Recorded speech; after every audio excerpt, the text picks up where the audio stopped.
pasado, de Menzies, ayer y hoy. Ayer, mucha gente marchaba en una demostración de aquello que se llama la transferencia de los conocimientos de un tiempo de los que vivieron aquel momento a otras generaciones. Es decir, había jóvenes, había criaturas, había chicos y jovencitas que ni siquiera estaban muy convencidos de lo que le contaba su abuela o su abuelo fuera de esa dimensión y que se impactaban ante la multitud de las marchas ayer en la plaza.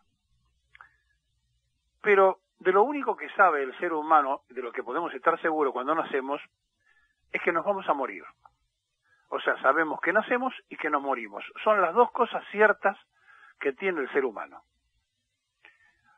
Ahora, que los destinos de la muerte de una persona puedan tener vínculos tan dispares, no se puede saber, porque uno no puede saber cómo va a morir, aunque sí sabe que va a morir. Y entonces se escuchan todas clases de súplica: yo quiero morir pero no quiero sufrir, me gustaría que fuera de repente. Cada cual pone y agrega a sus condiciones, como si estuviéramos en la aptitud de poderlo hacer, la de elegir de qué manera se quiere morir.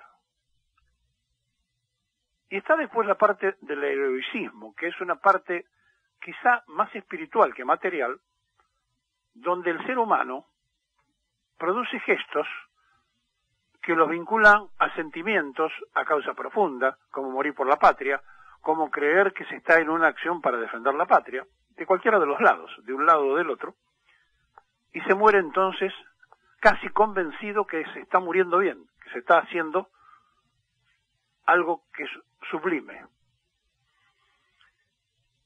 Pero cuando a una persona la desaparecen, cuando Videla dijo que era una entelequia, que la persona no estaba, que si estaba desaparecida era porque no estaba, que no existía, que de un lado o del otro se pongan a contabilizar cuántos fueron, es más allá de absurdo y de ridículo, lacerante y doloroso para los que le tocó estar en esa situación.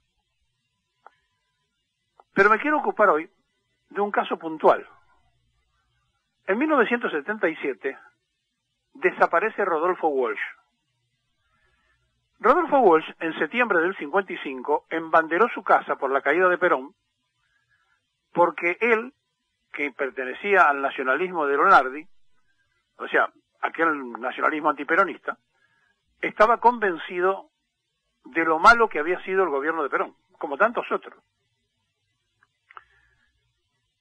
Cuando se zambulló de lleno y se dio cuenta que al poco tiempo los liberales le hacen un golpe a Lonardi y le aceleran su muerte, tiene un episodio casi casual. Conoce a Libraga. ¿Quién era Libraga?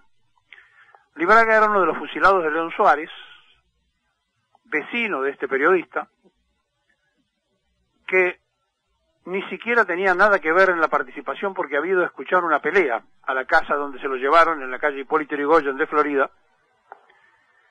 y fue uno de los fusilados en León Suárez. Lo fusilan, le dan el tiro de gracia, pero no lo matan. Libraga se va arrastrando y suele llegar hasta un vecino y finalmente vive. Rodolfo Walsh, que ya había escrito un libro, ¿Quién mató a Rosendo?, refiriéndose a un dirigente sindical por un tiroteo que hubo en una confitería de Avellaneda, dijo: qué buen material, si alguien me lo puede acercar, si es cierto que hay un fusilado que vive, me gustaría saber qué pasó. Y toma contacto con Libraga. Y Libraga le cuenta. Y entonces él se sorprende de una manera tal que lo impacta y empieza a mirar de costado a aquel régimen que había apoyado y se pone a escribir Operación Masacre. Y cuenta en esa Operación Masacre y aporta a la historia gran parte de lo que después se conoce que fueron los fusilados de León Suárez. El hermano de Libraga subía al mismo micro que nos llevaba al colegio, nos traía a nosotros del colegio y él iba al turno de la tarde, y entonces el mismo micro nos recogía, nos devolvía a los que íbamos a la mañana y subían los que iban a la tarde y nos mezclábamos. Me cuenta que estaban preocupados en la casa porque hacía 3 días que no sabían nada del hermano.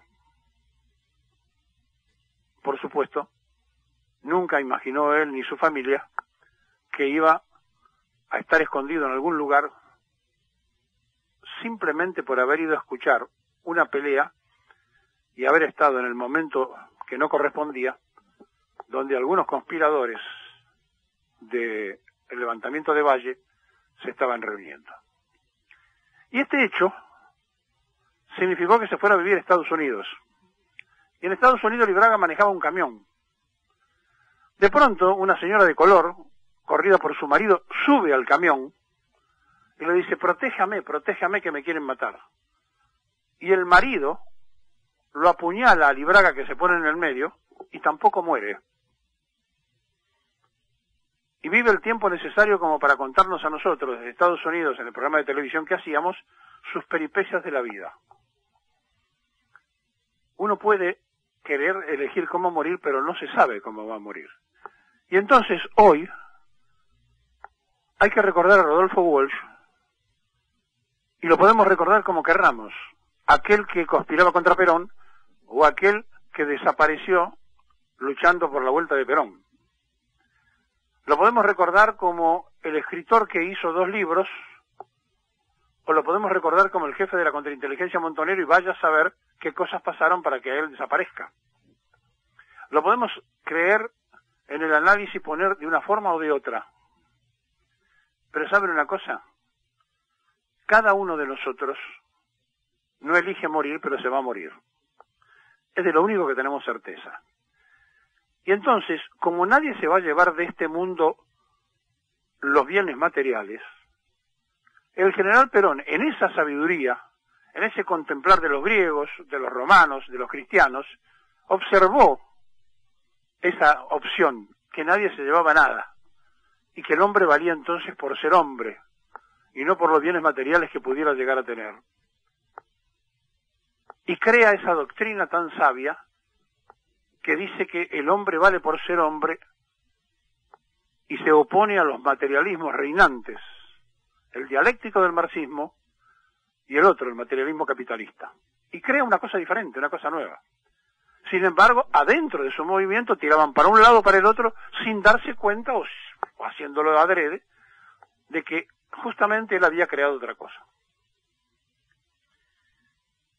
Y en esa revalorización donde el hombre vale por ser hombre, nunca se abrazó a una caja fuerte y nunca creyó, como cree Macri, que se puede hacer de los seres humanos una planilla Excel.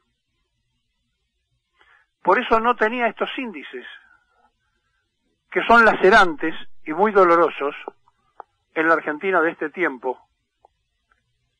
y que 43 años después, en el regreso al preperonismo, son lapidarios. 1 millón más se suma a los 12.700.000 argentinos que están carenciados. ¿Escuchó? 12.700.000 argentinos son carenciados. Incluyen los carenciados a los jubilados que cobran la mínima. 31.3% son pobres de la población argentina. Pero además, el 28.2% tiene problemas de alimentación. Son datos que se van a conocer hoy de la UCA, del observatorio que tiene la UCA, el Observatorio Social, sobre la pobreza estructural que aumentó, sobre la indigencia que aumentó y sobre los mal alimentados que aumentaron. Y sabe una cosa, las industrias que se están destruyendo van a tardar muchos años en poderse recuperar, pero los chicos y las personas mal alimentadas tienen retrasos madurativos y eso no se recupera más. En el país de la comida. Entonces, deteniéndonos que todos nos vamos a morir, se nos ocurre hoy, ante tanto palabrerío del Fondo Monetario Internacional que pide una reforma laboral, proponer una reforma empresaria, que el Estado, a partir del próximo gobierno, tenga la planilla, ya que le gustan las planillas, de costos de cada una de las empresas, y que le estipule una ganancia normal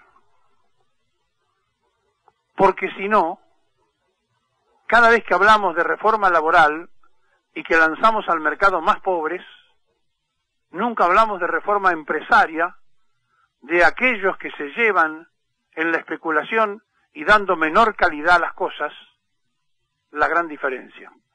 Decía un productor de peras que la industria le paga $1 por kilo las peras y que él tenía que vender 70 kilos de peras para comprar 1 kilo de pan.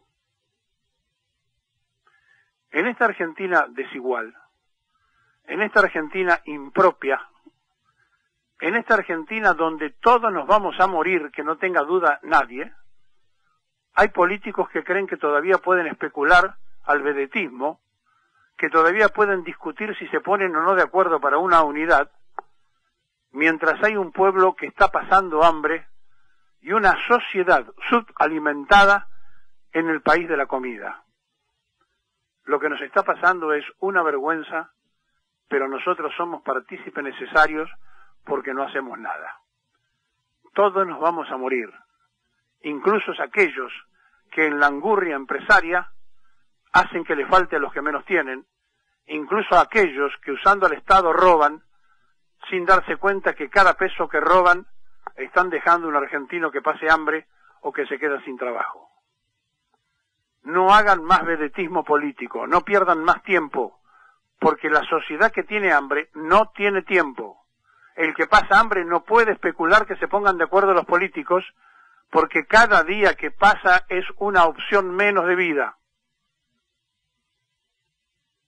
Y fue importante la movilización de ayer, pero me parece mucho más importante el analizar que 43 años después regresamos al preperonismo, país agrícola, ganadero, exportador, a lo que se le agregó el minero, con resultados impensados, más pobres, más ricos, más indigentes, en el país donde ni siquiera son capaces de organizar la llegada de los reyes, a ellos que les gusta la realeza, y tener a los reyes de España esperando 1 hora en el Aeroparque anoche, porque faltaba la escalera a la altura para que ellos pudieran bajar. Ni siquiera eso pueden hacer, y le echaron la culpa a Intercargo. ¿Y saben por qué pasó? Porque la escalera estaba guardada en un hangar, donde para abrir el hangar hay que poner las huellas digitales. Y como ellos creen que los trabajadores son esclavos y que trabajan siempre, no se les ocurrió pensar que un domingo ese señor podía tener franco. Lo tuvieron que salir a buscar. Por eso sería muy interesante que el nuevo gobierno estudie en serio una reforma empresaria en la Argentina.